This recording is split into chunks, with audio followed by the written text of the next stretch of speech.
For several years Mr. Williams worked for the museum at the University of Oxford, enlarging its already famous collection of drawings and pictures of English country houses and churches. It is hard to imagine anything less alarming than collecting pictures of houses and churches, but Mr. Williams found that even this peaceful work had its unexpected dark corners.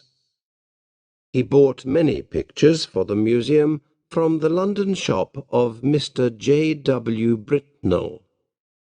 Twice a year Mr. Britnell sent a list of pictures to all his regular customers, who could then choose which pictures they wanted to look at before deciding whether to buy.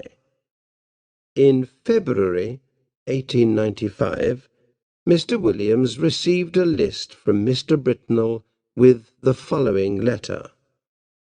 Dear Sir, I think you might be interested in picture number 978 in our list, which I will be happy to send to you if you wish.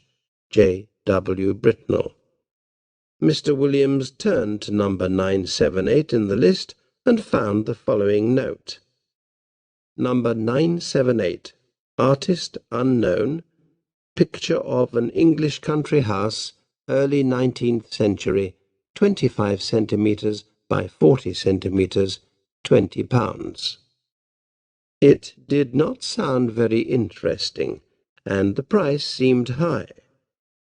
However, Mr. Williams added it to the pictures that he asked Mr. Britnell to send to him. The pictures arrived at the museum one Saturday afternoon, just after Mr. Williams had left. They were brought round to his rooms in college so that he could look at them over the weekend. Mr. Williams found them on his table when he and his friend Mr. Binks came in to have tea. Picture number 978 showed the front of quite a large country house. It had 3 rows of windows, with the door in the middle of the bottom row. There were trees on both sides of the house, and a large lawn in front of it. The letters AWF were written in the corner of the picture. Mr. Williams thought that it was not very well done, probably the work of an amateur artist, and he could not understand why Mr. Britnell thought it was worth £20. He turned it over and saw that there was a piece of paper on the back with part of a name on it. All he could read were the ends of 2 lines of writing. The first said Ngley Hall, the second Sex. Mr. Williams thought that it would be interesting to see if he could find the name of the house in one of his guidebooks before sending the picture back on Monday morning. Meanwhile, he put the picture on the table, lit the lamp, because it was now getting dark, and made the tea. While they were having tea, his friend picked up the picture, looked at it, and said, "Where's this house, Williams?" "That's just what I was going to find out," said Williams, taking a book from the shelf. "If you look at the back, you'll see it's something Hall in either Essex or Sussex. Half the name's missing, you see. I don't suppose you recognise the house, do you?" "No, I don't," said Mr. Binks. "It's from Britnell, I suppose, isn't it? Is it for the museum?" "Well, I would buy it if the price was £2, replied Mr. Williams, "but for some reason he wants £20 for it. I can't think why. It's not a very good picture, and there aren't even any figures in it to make it more interesting." "I agree it's not worth £20, said Binks, "but I don't think it's too bad. The light seems rather good to me, and I think there is a figure here just at the edge in the front." "Let me see," said Williams. "Well, it's true the light is quite well done. Where's the figure?" "Oh, yes," just the head in the very front of the picture. And indeed there was, right on the edge of the picture, just the head of a man or a woman who was looking towards the house. Williams had not noticed it before. "Still," he said, "though it's better than I thought at first, I can't spend £20 of the museum's money on a picture of a house I don't even know." Mr. Binks, who had some work to finish, soon left, and Mr. Williams spent the time before dinner trying to find the name of the house in his guidebooks. "If I knew the letter before the Ingley," he said to himself, "it would be easy enough. But there are many more names ending in Ingley than I thought." Dinner in Mr. Williams' College was at 7 o'clock, and afterwards a few of his friends came back to his rooms to play cards. During a pause in the game, Mr. Williams picked up the picture from the table without looking at it and passed it to a man named Garwood, who was interested in pictures. Garwood looked at it and said, "This is really a very fine picture, you know, Williams. The light is very well done, in my opinion, and though the figure is rather unpleasant, it is quite interesting." "Yes, isn't it?" said Williams, who was too busy giving drinks to his guests to look at the picture again. When his visitors had gone, Williams had to finish writing a letter, so it was after midnight before he was ready to go to bed. The picture lay face upwards on the table where Garwood had left it, and as Williams was putting out the lamp, he saw it. For a moment he was too surprised to move. Then he slowly picked up the picture and stared at it in horror. In the middle of the lawn, in front of the unknown house, there was a figure where there had been no figure earlier. It was crawling on hands and knees towards the house, and it was covered in a strange black garment with a white cross on the back. After a second or two, Mr. Williams took the picture by one corner and carried it to an empty room. There he locked it, face downwards, in a cupboard, then closed and locked the door of the empty room. He went back to his own room and locked the door behind him. Before going to bed, he sat down and wrote a note describing in detail the extraordinary change in the picture since he had received it. He was glad to remember that Mr. Garwood, who had looked at the picture earlier in the evening, had also seen a rather unpleasant figure. He decided that in the morning he must ask someone to look carefully at the picture with him, and he must try very hard to discover the name of the house. He would ask his neighbour, Mr. Nisbet, to have breakfast with him. Then he would spend the morning looking for the house in his guidebooks. Mr. Nisbet arrived at 9 o'clock, and the two men sat down to breakfast. When they had finished, Mr. Williams, feeling both nervous and excited, hurried to the empty room. He unlocked the cupboard, took out the picture, still face downwards, and, without looking at it, went back to his own room and put it into Nisbet's hands. "Now, Nisbet," he said, "I want you to tell me what you see in that picture. Describe it, please, in detail. I'll tell you why afterwards." "Well," said Nisbet, "I have here a picture of an English country house by moonlight." "Moonlight? Are you sure?" "Oh, yes. The moon is shown quite clearly, and there are clouds in the sky." "All right. Go on." "But I'm sure," added Williams quietly, that there was no moon when I first saw it. Well, there's not much more I can say, Nisbet continued. The house has 3 rows of windows, 5 in each row, except at the bottom, where there's a door instead of the middle one. But what about figures? Said Williams, with great interest. Figures? Replied Nisbet. There aren't any. What?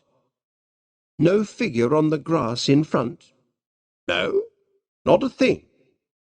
Are you sure? Of course I am. But there's one other thing. What's that? One of the windows on the ground floor, on the left of the door, is open. Is it really? Oh dear. I suppose he's got into the house, said Williams with great excitement. He hurried across to where Nisbet was sitting and, taking the picture from him, saw for himself. It was quite true. There was no figure on the lawn, and there was the open window. For a moment, Williams was too surprised to speak. Then he sat down at his desk and wrote for a few minutes. When he had finished, he brought 2 papers across to Nisbet. He asked him to sign the first one, which was Nisbet's own description of the picture, then to read the other one, which was the note Williams had written the night before. What can it all mean? Asked Nisbet.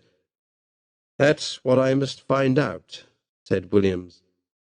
Now there are 3 things I must do. First, I must ask Garwood exactly what he saw when he looked at the picture last night. Then I must have the picture photographed before it goes any further. And thirdly, I must find out where this house is. I can take the photograph for you myself, said Nisbet. But you know, I think we are seeing something terrible happening here. The question is, has it already happened, or is it going to happen? You really must find out where this house is. He looked at the picture again and shook his head. I think you're right, you know. He has got in. I'm sure there will be some trouble in that house.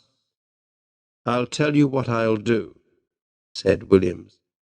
I'll show the picture to old Dr. Green. He grew up in Essex, and he often goes to Sussex to see his brother who lives there.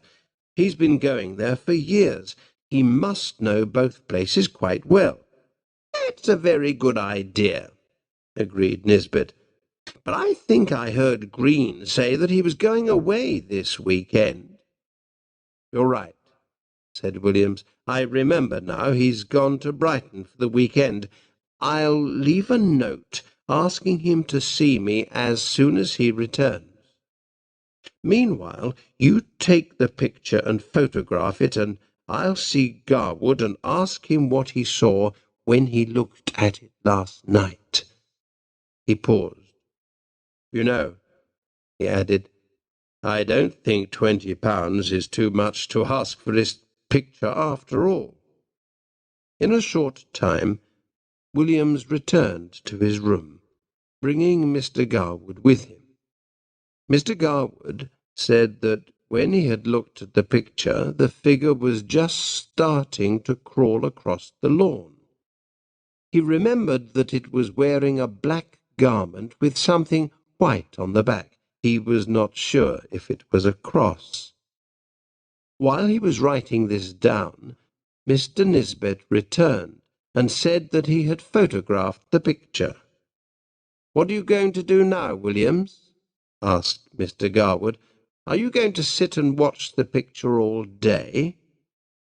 No, I don't think we need to do that, replied Williams. You see, there has been plenty of time since I looked at it last night for the creature in the picture to finish what he wants to do, but he has only gone into the house. The window is open, and he must still be in there. I think he wants us to see what happens next. Anyway, I don't think the picture will change much during the day. I suggest that we all go for a walk after lunch and come back here for tea. I'll leave the picture on my table and lock the door. My servant has a key and can get in if he wants to, but nobody else can." The others agreed that this was a good plan. They also wanted to avoid talking to anyone about this extraordinary picture, knowing what excitement and argument it would cause. At about 5 o'clock, they came back to Mr. William's rooms for tea. When they entered the room, they were surprised to find Mr. Filcher, the servant, sitting in Mr. William's armchair and staring in horror at the picture on the table. Mr. Filcher had worked in the college for many years and had never before behaved in so unusual a way. He seemed to feel this himself, and tried to jump to his feet when the three men came in. "I'm sorry, sir," he said. I didn't mean to sit down." "That's all right, Robert," said Mr. Williams. "I was going to ask you sometime what you thought of that picture." "Well, sir," replied the servant, "of course I don't really understand pictures, but I wouldn't like my little girl to see it. I'm sure it would give her bad dreams. It doesn't seem the right kind of picture to leave lying around. It could frighten anybody, seeing that awful thing carrying off the poor baby. That's what I think, sir. Will you need me any more today, sir?" "Thank you, sir." Filcher left the room, and the three men went at once to look at the picture. There was the house, as before, under the moon and the clouds. But the window that had been open was now shut, and the figure was once more on the lawn, but not crawling this time. Now it was walking with long steps towards the front of the picture. The moon was behind it, and the black material of its garment nearly covered its face. The three men were deeply thankful that they could see no more of the face than a high white forehead and a few long thin hairs.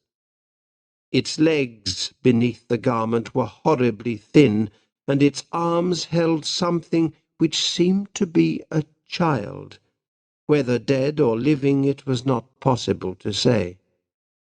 The three friends watched the picture until it was time for dinner, but it did not change at all. They hurried back to William's rooms as soon as dinner was finished. The picture was where they had left it, but the figure had gone, and the house was quiet under the moon and the clouds. "Well," said Mr. Williams, "now we really must try to find where this house is." They got out the guidebooks and began to work.